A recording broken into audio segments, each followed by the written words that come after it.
그리스도 군사의 자세 겸손에 관하여 55번째 시간입니다.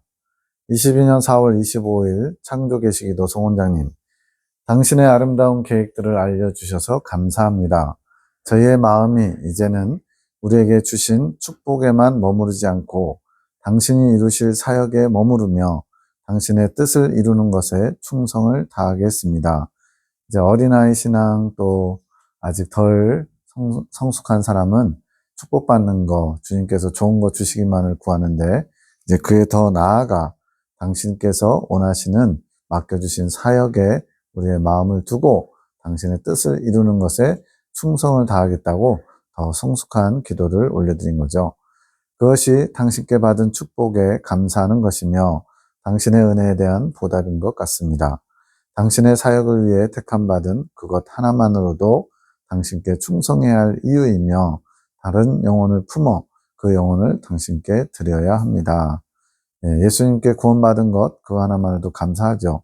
근데 이제 단순히 천국 갈 수 있는 것뿐만 아니라 영적으로 성장해서 더 높은 천국, 특별히 예수님의 생명과 이 땅에 사는 동안 하나됨, 생명의 합일이라고 그러는데 이긴 자에 대한 소망, 익은 열매에 대한 소망을 주시고 그 길을 가게 하신 것에 무한 감사드리면서 그거 하나만으로도 충성해야 될 이유이고 또 다른 영혼도 주님께 가까이 나올 수 있도록 그 영혼을 이끌어가는 중재자로서 그 영혼을 주님 앞에 올려드리는 그런 역할을 감당하기를 기도하는 겁니다. 당신의 그 크신 사랑에 무엇으로 다 보답할 수 있을까요? 당신의 이루어 가실 뜻에 죽도록 충성하며 헌신하겠습니다. 충성하라 죽도록. 이거 찬양 가사도 있지만 말하고 또 실제 삶하고 잘 연결되지 않죠. 정말로 주님을 사랑하고 주님께서 베푸신 은혜에 감사할 때만이 이것이 가능하게 됩니다. 당신을 기쁘고 행복하게 해드리고 싶습니다. 당신께서 마음껏 사용하실 수 있는 온전한 도구, 깨끗한 도구가 되게 이끌어 주소서. 당신의 뜻과 우리에게 베푸신 마음에 감격하지 않을 수 없습니다. 이 시간 우리 모두의 마음을 받으소서. 이런 기도를 주님께서 얼마나 기뻐하실까요? 더 당신께 향하는 마음, 당신 마음에 합한 마음이 되고 싶습니다. 이 마음을 받으시고 당신의 축복함으로 그 마음이 되게 하소서. 우리가 주님께 뭔가를 기도로서 구하는데 사실 내게 필요한 뭔가를 구할 때에 또한 주님의 필요를 채워드리는 기도를 또한 구해야 됩니다. 그래서 우리가 주님을 사랑합니다 라고 고백하는 것도 쉽지가 않죠. 그래서 주님을 사랑하고 싶습니다. 당신을 사랑할 수 있는 마음을 우리에게 허락하소서. 즉 모든 것을 다 주님께 받아서 다시 주님께 화답으로 올려드릴 수 있다는 거예요. 모든 생명의 근원이시고 모든 만물의 창조주이시기 때문에 주님을 사랑하는 마음조차도 주님께 받아서 그 화답으로 다시 올려드리는 겁니다. 늘 합한 마음이 되어주어 내가 기쁘고 행복하구나. 이 기도에 대해서 주님이 이제 화답하신 거죠. 기도는 화답하는 것입니다. 일방적으로 한쪽만 얘기하는 거는 그거는 진정한 기도의 의미가 아닐 수 있어요. 왜냐하면 주님께서도 우리의 기도를 들으시고 화답하시고 우리도 주님의 뜻을 주님의 말씀을 받고 화답의 기도를 올려드리고 이것이 진정한 교제요 사귐이요 또 하나됨의 과정에 필수 불가결한 그러한 주고받음 화답을 통해서 하나님이 일하시기 때문에 그렇습니다. 너의 원함을 내가 받았고 이 화답이죠. 내가 이끌어 갈 것이니라. 내가 축복하노라. 모두 겸손함으로 나에게 온전한 순종을 이루며 나오너라. 내가 이끌어 갈 것이니라. 겸손과 순종은 거의 동전의 앞뒷면처럼 하나예요. 하나. 겸손하지 않으면 순종할 수 없고 순종하지 않으면 또 겸손의 자세를 갖출 수가 없죠. 22년 4월 27일 꿈 계시에서 마음을 빼앗기는 것이 왜 기생들과 같은 사람들에게 보호를 받는 것인가요? 꿈의 내용은 나와 있지 않지만 어떤 이렇게 피신하는 상황에서 기생들이 있는 곳, 요즘은 좀 그런 촌이 없어졌죠. 그런데 이제 기생들에게 보호받는 것은 약간 도움을 받지 말아야 될 또는 받을 수 없는 그런 좀 이렇게 천대받는 사람들에게 도움을 받는 것처럼 보이는 겁니다. 그것을 주님이 뭐라고 하시냐면 너희의 나약함이 자랑이 되기 때문이라. 이제 바울도 그 고백을 하죠. 3번씩이나 자신의 가시를 좀 제거해달라고 주님께 구하였더니 내 은혜가 내게 족하다. 왜냐하면 나의 능력이 약한 데서 온전하여집니다. 그 말씀을 이제 받고서는 바울이 크게 기뻐하면서 약함을 자랑하죠. 이제 그것과 같은 겁니다. 그러한 나약함 때문에 겸손할 수 있는 것이지. 만약 이 땅에서 정말로 사람들이 인정해주고 난다긴다는 잘 나가는 사람이라면 겸손하기 정말 쉽지 않습니다. 내가 다 할 수 있는 것 같고 내가 모든 것을 다 통제할 수 있는 것처럼 착각하게 돼 있죠. 이러한 인간의 나약함은 나의 뜻을 담을 수 있는 그릇이 된다. 나약함 자체가 좋은 것, 또 귀한 것은 아니죠. 나약함을 인식하는 것, 나는 아무것도 아니라는 것을 무와 같은 존재임을 깨달을 때에 주님을 담을 수 있는 그릇으로서 기본 자세, 즉 겸손의 자세가 될 수 있다는 겁니다. 나약함 자체가 좋다는 건 아니에요. 그 나약함 때문에 이제 주님을 소망하고 사모하면서 주님을 담고자 내 그릇을 비울 수 있는 겸손의 자세가 갖춰진다는 말이죠. 그 나약함이 있기에 나의 신성이 더 가치롭고 내 것이 더 극명하게 너희 마음에 드러나는 것이지. 한두 번 앞에 있는, 3번째인가요? 그 앞에 있는 내용 중에 신성과 인성을 너희가 닮아야 된다, 담아야 된다 이런 표현이 있는데 신성은 주님의 거룩하심, 깨끗하심, 구별되심 이거 같고요. 인성은 주님의 인품, 인격 이런 것으로서 인성은 흐르는 것이다 이렇게 표현한 게 있어요. 그래서 이 주님의 신성은 말 그대로 주님의 생명, 고귀하고 가치 있는 것, 주님만이 소유한 것. 거룩은 우리가 가지고 있는 게 아니에요, 사실. 거룩은 하나님의 속성입니다. 그래서 그 거룩함을 우리가 예수님을 소유함으로써 이제 거룩함을 덧입는 거죠. 이것처럼 주님의 신성이 우리의 그 연약함, 더러움 때문에 자신의 부정, 자기에 대한 부정을 통해서 우리가 주님을 소유할 때 그 그릇 안에 예수님의 신성이 담기게 될 때 그것이 더 가치롭고 내 것이 더 극명하게 너희 마음에 드러나는 것이다 말씀하는 거예요. 말 그대로 질그릇, 나무 그릇 이렇게 사람 보기에 보잘것없는 그냥 귀하게 쓰이는 그릇이 아니라 그냥 천대받을 것 같은 그런 그릇 안에 주님의 보배를 담아주면 그 보배의 가치가 상대적으로 더 귀하고 빛나는 것 아니겠습니까? 그러니 나는 나의 가장 귀한 말들을 질그릇에 담는 것이지. 여기 나오죠. 질그릇에 담는다. 금이나 은그릇에 담기에 합당하지만 주님께서는 당신의 더 거룩하신 귀한 그 생명의 것을 담으실 때 질그릇이라고 생각하는 연약한 그릇에 담으신다는 거예요. 그것이 나를 영화롭게 하는 것이기에 그렇단다. 그러니 나의 아들, 딸들아, 너희 마음에 심긴 나의 말들을 귀히 보호하거라. 그것이 너희를 이끌어 갈 것이란다. 옳은 방향으로 안내할 것이며 때마다 피할 길을 듣게 해주는 요소가 되는 것이란다. 너희 마음에 심긴 나의 말들을 귀히 보호해라. 즉 주님께서 주신 말들을 우리 마음판에 새기는데 때로는 그것을 귀히 여기지 않고 가볍게 여기거나 별로 가치 없게 여기면 그 말씀들이 그냥 말 그대로 죽은 말씀 또는 떠나는 말씀이 되어버리는 거예요. 그래서 이끌어갈 수가 없는 거죠. 주님께서 먼저 말들을 주시고 우리가 그것을 내 것으로 삼고 귀하게 여기면 말씀이 돼요. 여기서 말씀이라는 표현은 능력이 있다는 의미로 쓰인다. 이렇게 앞에서 다뤘거든요. 그래서 주님의 말씀이 능력으로서 우리를 이끌어가야 되는데 그것을 귀하게 여기지 않으면 그냥 죽은 말씀 또는 버려지는 말씀처럼 된다는 거예요. 옳은 방향으로 안내할 것이며 때마다 피할 길을 듣게 해주는 요소가 되는 것이란다. 그러니까 말씀을 품는 것이 얼마나 중요한지 알 수가 있죠. 꿈에서 중요한 기밀을 보호하기 위해 필요할 때 길을 안내해 주셨던 것 같이 이제 이 당사자가 중요한 기밀을 갖고 있기 때문에 필요할 때마다 요소에서 길을 안내해 주시는 내용이 나왔거든요. 그래서 우리 마음에 기밀과 같은 주님의 말씀이 있기에 그것을 보호하기 위해 주님이 사단을 피할 길을 안내해 주신다는 뜻. 자, 여기서도 주님이 우리를 사랑하시니까 우리를 가치 있게 보셔서 인도하신다라고 생각할 수 있지만 여기서는 초점이 우리가 품은 그 말씀, 주님의 말씀이 중요한 기밀, 우리를 거룩으로 이끄는 하나님 나라를 이끄는 귀하고 귀한 말씀이기 때문에 그 말씀을 품은 것, 그 말씀 자체가 귀하기 때문에 그 말씀을 보시고 사단을 피할 길을 내어 주신다는 거예요. 네. 그래서 또 너무나 또 자기애가 강하신 분들은 주님은 우리를 사랑하시지 무슨 말씀을 사랑하냐면 이렇게 이해가 안 될 수도 있어요. 근데 여기서 초점은 우리를 사랑하시지만 우리 안에 품은 말씀들 그 자체가 귀한 기밀, 중요한 말씀이기 때문에 그 말씀을 위해서라도 주님께서 피할 길을 사단을 피해서 나아갈 수 있도록 이끌어 주신다는 거예요.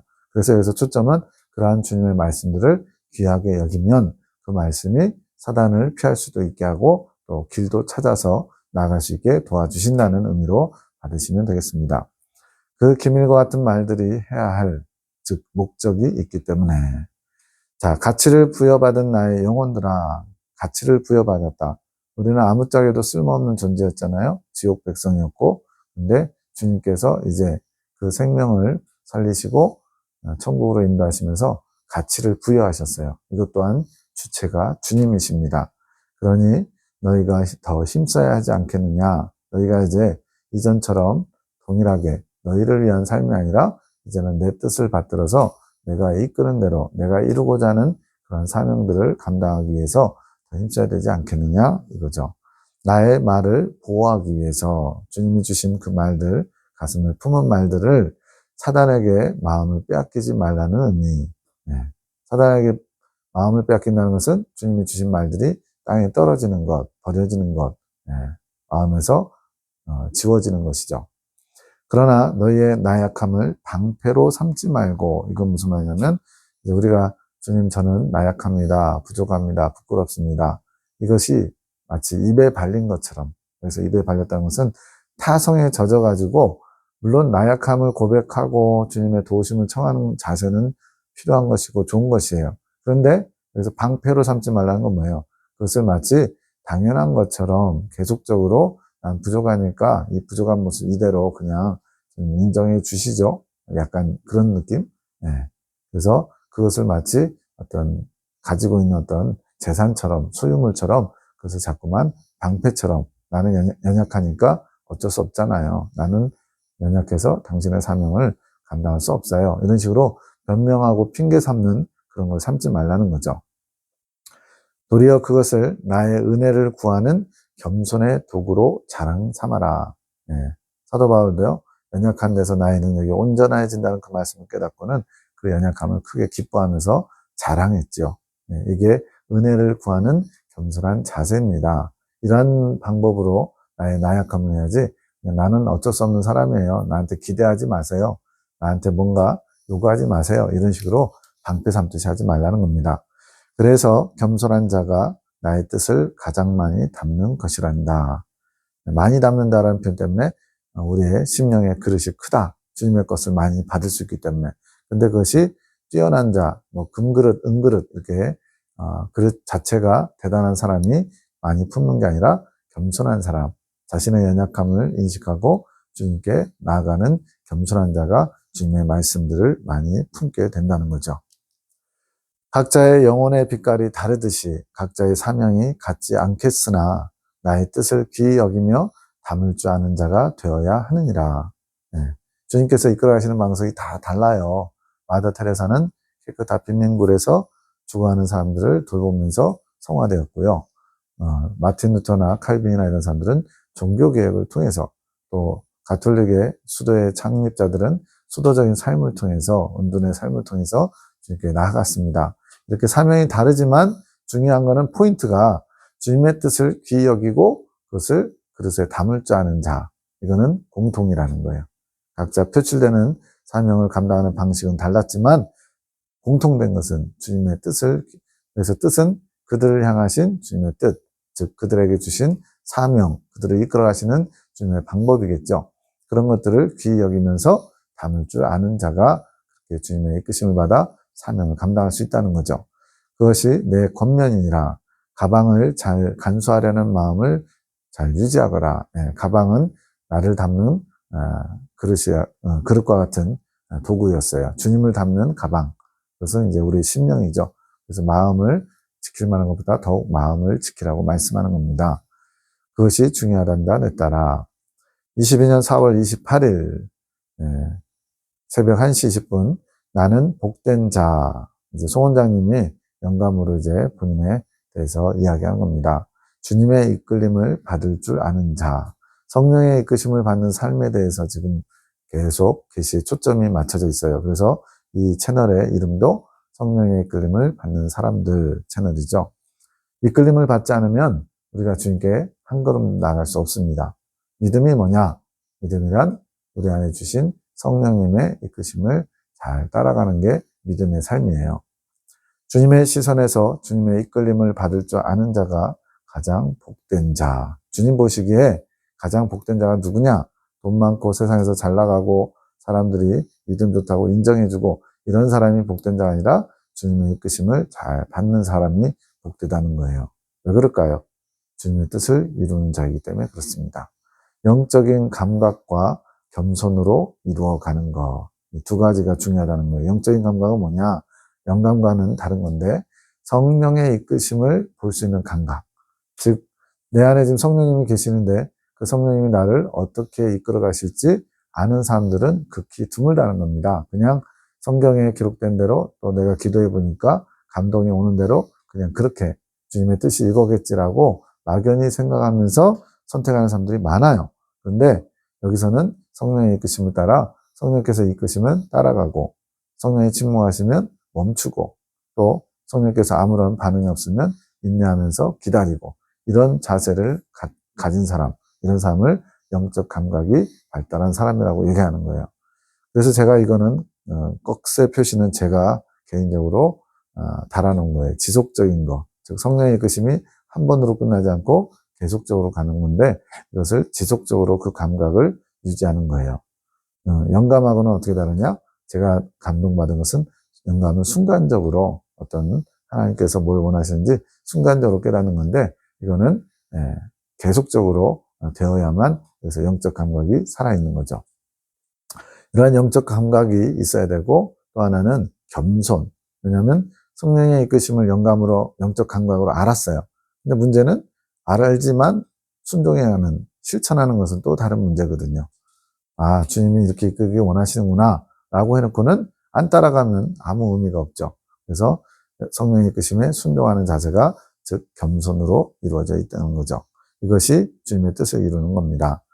가장 복된 자요 성령의 이끄심을 알고 순종하는 자. 그래서 성령의 이끄심이라는 표현은 귀에 물릴 정도로 계속 들어야 돼요. 근데 이제 듣는 것, 아는 것이 중요한 거 아니고 이제 나도 성령의 이끄심 받기를 원하면서 이제 성령의 이끄심을 따라 순종하는 삶을 살겠다고 나도 이제 그것을 추구하면서 주님께 구해야죠. 출애굽 때부터 이건 송 원장님의 경험이죠. 믿음의 은사를 받아 믿음에서 믿음으로 로마서 1장 17절에 있는 표현입니다. 복음에는 하나님의 의가 나타나서 믿음으로 믿음에 이르게 한다. 이제 좀 구체적으로 얘기하면 적은 믿음에서 작은 믿음으로, 작은 믿음에서 큰 믿음으로 나아가는 거예요.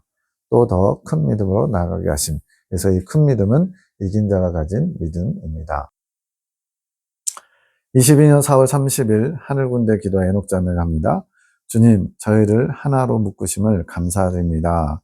앞선 부분들에서 주님과 하나됨을 추구하는 자들이 함께 그 사명을 감당하기 위해서 너희끼리도 서로 하나가 되라 말씀하시거든요. 왜냐하면 각 지체별로 받은 바 사명이 다르고 혼자서는 그것을 다 이룰 수가 없어요. 그래서 합력하여 선을 이루도록 하나님이 각자에게 맞는 축사의 사명, 또 치유의 사명, 계시의 사명, 길잡이의 사명, 또 대변인의 사명 등 각자에게 맞는 은사대로 사명을 주셨거든요. 한 마음이 되게 하소서, 주님으로 하나가 되게 하소서, 한 곳을 바라보게 하소서. 한 곳을 바라보게 한다. 이게 참 중요한 것 같아요. 이제 우리가 여행을 가거나 할 때 동반자라고 그러죠. 같이 나란히 옆에 서가지고 어깨를 마주하고 같은 방향을 바라봐야 되는데 한 사람은 왼쪽으로 가려고 그러고 한 사람은 오른쪽으로 가려고 방향이 달라요. 보는 곳이 달라요. 그러면 의견 충돌이 일어나고 결국은 헤어질 수밖에 없죠. 한 곳, 주님께서 부르시는 그 자리. 바울의 표현으로 하면 십자가의 표대를 향해 나가는 것처럼 주님께서 원하시는 그 자리를 동일한 마음과 동일한 눈으로, 동일한 눈이라기보다는 동일한 시선으로 바라봐야죠. 그것은 주님의 이끄심입니다. 그래서 이제 그 한 곳의 초점이 뭐냐? 주님의 이끄심을 바라보는 것, 이렇게 말씀하는 거예요. 주님의 이끄심에만 순종한다면 그것이 저희의 행복이요, 기쁨입니다. 주님과 동행하는 삶, 얼마나 행복해요? 그래서 에녹 자매잖아요. 에녹. 하나님과 300년간 동행하였더니 하나님이 저를 데려가심으로 이 땅에 있지 않더라. 주님, 저희 모두가 이제는 성령의 이끄심을 따라 순종하게 하소서. 먼저 저희의 모든 초점, 아까 한 곳을 바라보는 그거였죠. 그것이 주님의 이끄심에 있기를 원합니다. 자신의 생각이 아니고, 자신의 경험도 아니고, 자신의 마음, 감정도 아니고, 오직 주님의 이끄심에 순복하며 나아가기를 원합니다. 이러한 생각과 감정, 경험 이런 것들을 내려놓지 않으면 자꾸만 자기 것을 주장하고 내세우면서 주님의 이끄심을 받기 어렵거든요. 주님 저희를 인도하소서. 그 인도하심을 따라 나아가기를 간청합니다. 주님 깨우소서. 저희의 시선을 주님께로 돌리게 하소서. 주님보다 앞서지 않고 이제 좀 성격이 급한 사람들, 주도적인 분들은 주님이 인도하시는 한 발 한 발을 따라가는 게 아니라 주님은 이런 걸 원하실 거야. 주님은 이렇게 하시겠지 하고서는 앞서가려고 하는 경우도 많죠.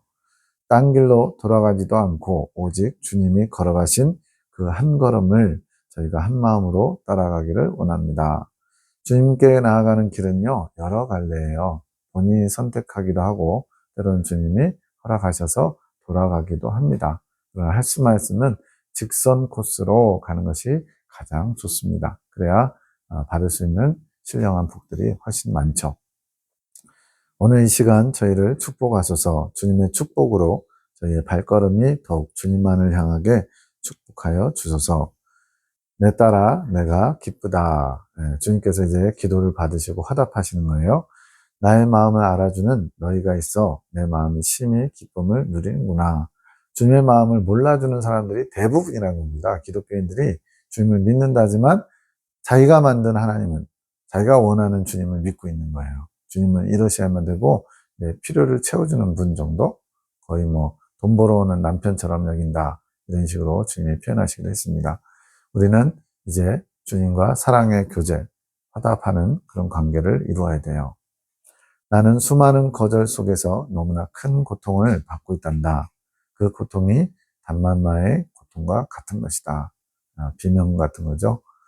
수많은 배척 속에서 나는 나를 원하는 자들을 찾아 떠나고 있단다. 떠난다는 것은 어디 뭐 훌쩍 떠난다는 게 아니라 주님께서 찾아다니신다는 얘기예요. 나를 원하는 자들. 아니 지금 기독교 인구가 몇 억입니까? 근데 주님을 원하는 자들이 찾기가 어렵다는 거예요. 그래서 수많은 배척을 당하면서 주님은 찾아다니신대요. 그렇게 해서 너희를 내가 발견하고 택하였노라. 2019년 말미부터 하늘 군대를 모으시고 이제 주님께서 이끌어가고 계시거든요. 내 아들, 딸들아, 나의 뜻에 더욱 순종하기 원하노라. 내가 비추어주는 빛만을 겸손히 받기를 내가 원하는 것이다. 주님께서 비춰주는 빛을 겸손히 받는다. 자기 생각, 자기 감정, 자기 판단 내려놓고 주님께서 이끄시는 대로 가기를 원하시는 거죠. 나의 빛을 사모하여라. 그것이 너희를 이끄는 성령의 이끄심이라. 성령께서 빛으로 조명해 주셔. 그 조명을 받고 순종하면 이끌림을 받겠죠. 그 이끄심을 바라보며 묵상하여라. 내가 지금 무엇을 원하는지 찾고 찾아라. 이제 우리가 막연하게 예수님은 이걸 원하실 거야 이렇게 생각하잖아요.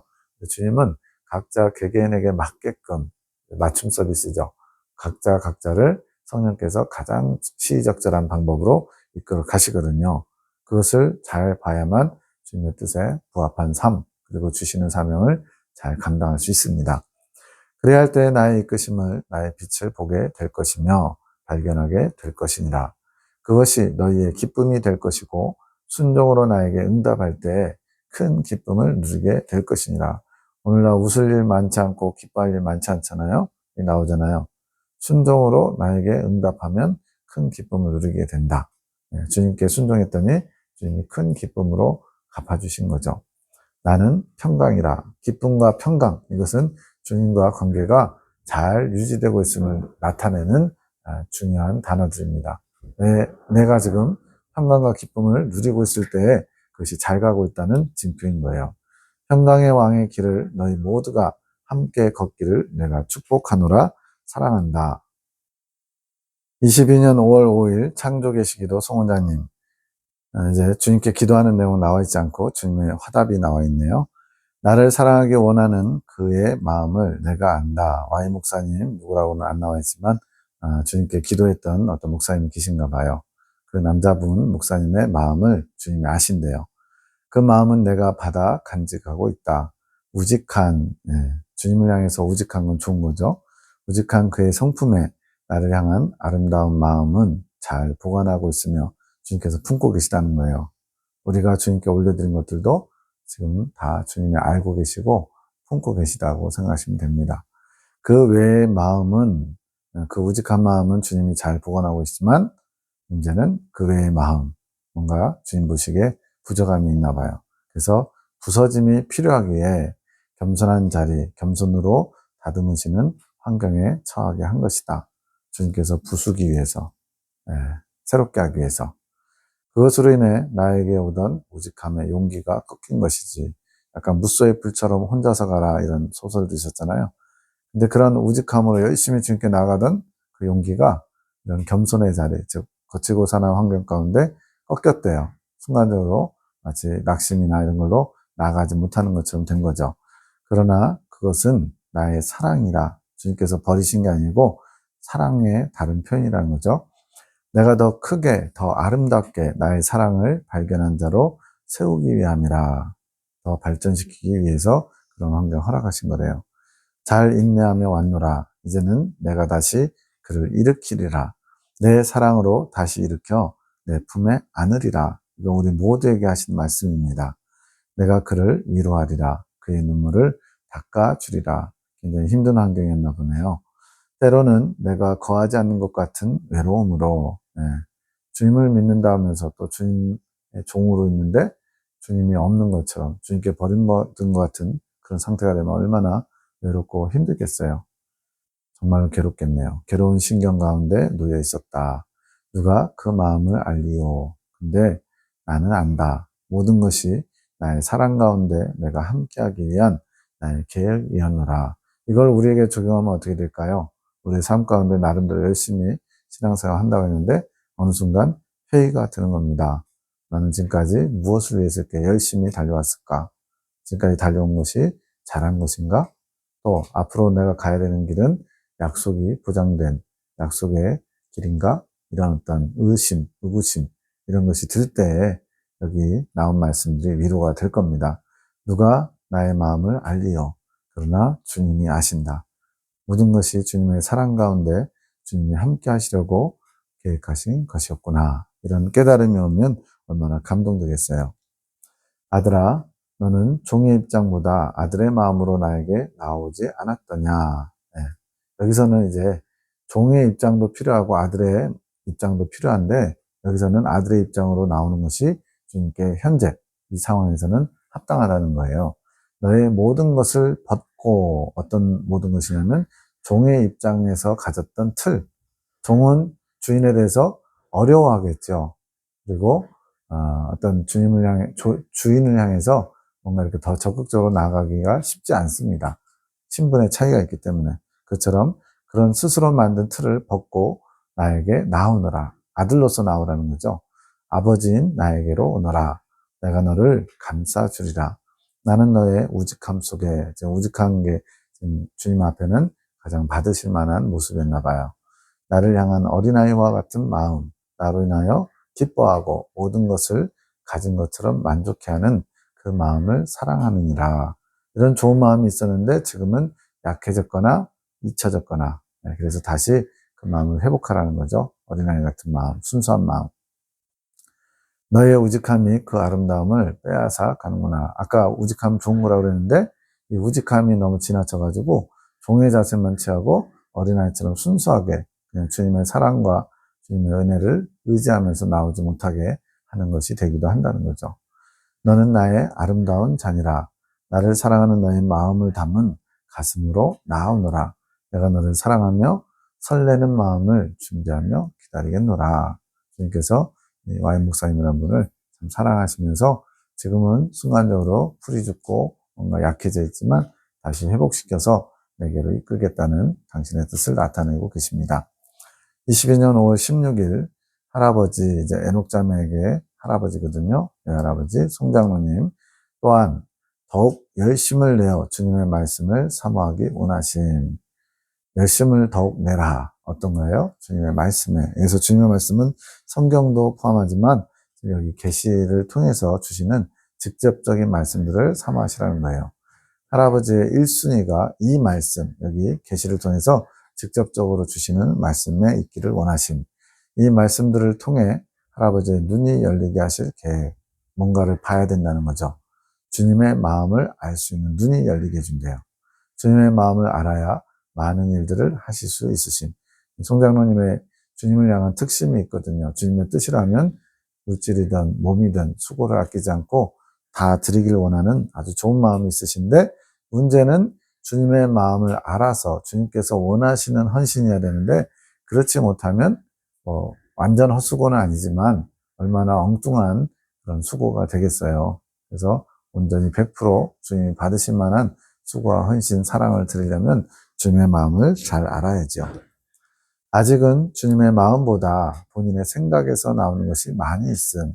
이제 수십 년간 신앙생활 하면서 주님은 이걸 원하실 거야 라면서 내가 만든 틀, 생각에 있는 거죠. 그런 헌신들, 수고들을 많이 하고 계시는 거죠. 주님의 마음과 다를 때가 많이 있음. 이건 참 안타까워요. 왜냐하면 주님의 마음을 알아서 주님의 마음에 흡족한 수고와 사랑은 다 상급이 되지만, 그렇지 않을 경우는 아예 상이 없는 건 아니겠지만 그러나 많은 부분에서 온전히 상이 되지 못하겠죠. 주님께서 그것을 정리하기 원하심. 말씀을 읽으면서, 이 계시의 말씀들을 읽으면서 주님의 사상, 또 다른 편으로 진리라고 할 수 있는데, 이 사상이 그분의 생각 속에 자리 잡고 정돈되게 하실 계획.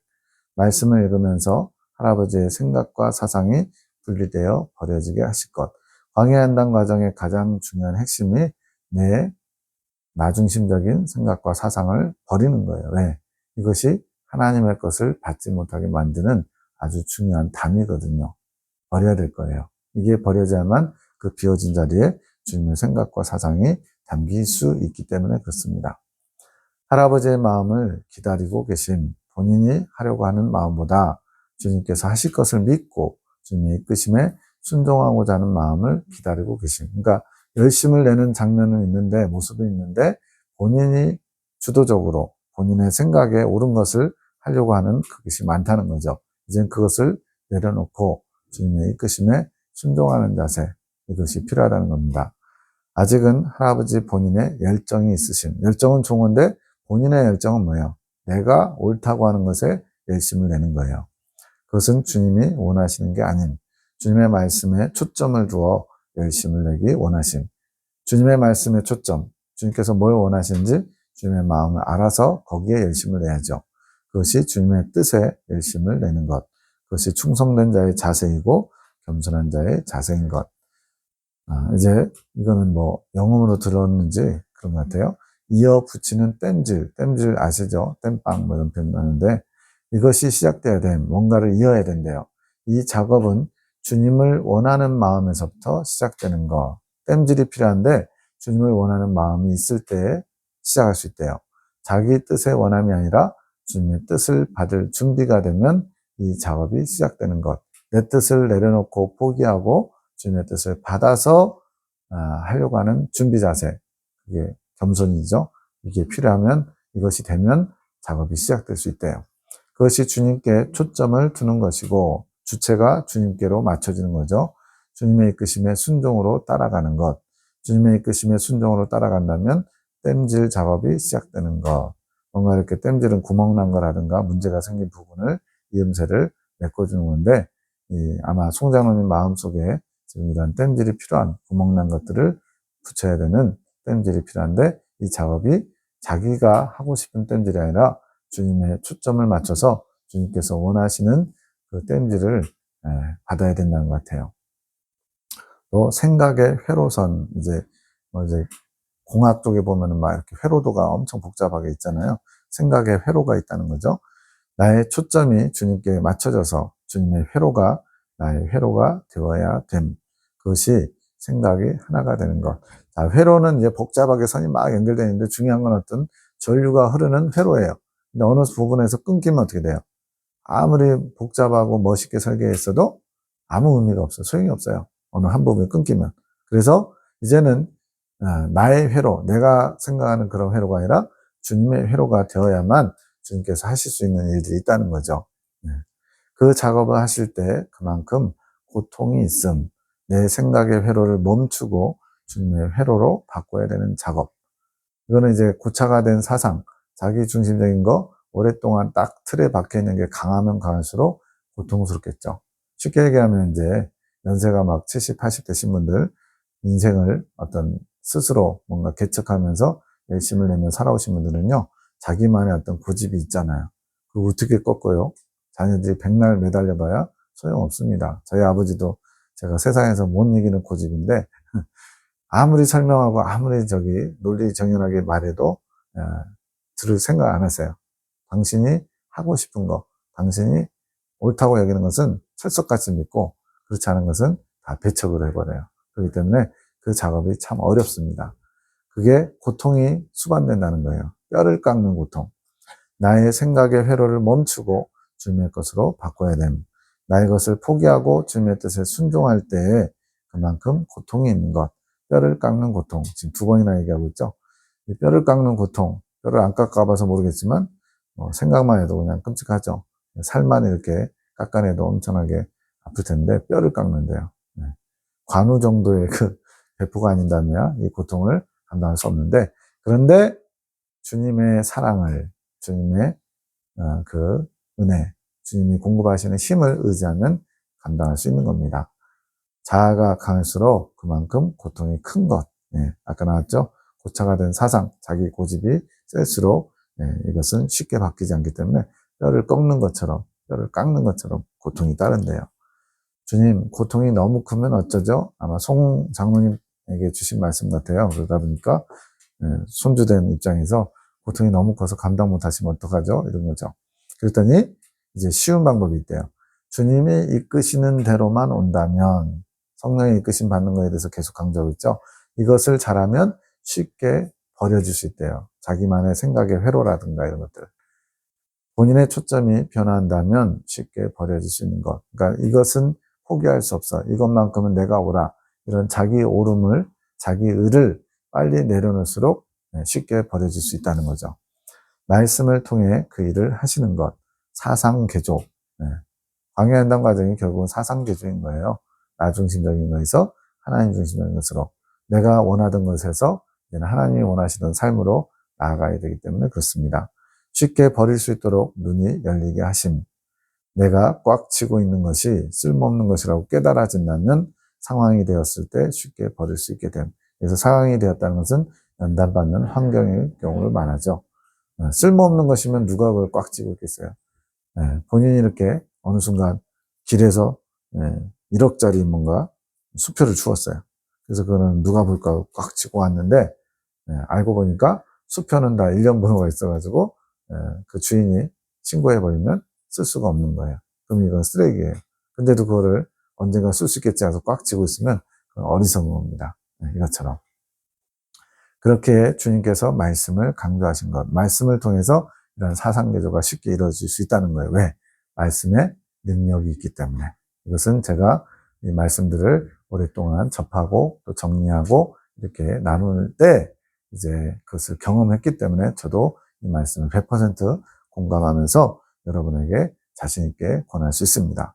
말씀을 통하여 우리가 버려야 할 것을 미리 알게 하시는 것. 물론 아는 것으로는 안 되죠. 그 말씀을 가슴에 새기고 품으면 그 말씀이 능력이 되어 우리 삶을 변화할 것입니다.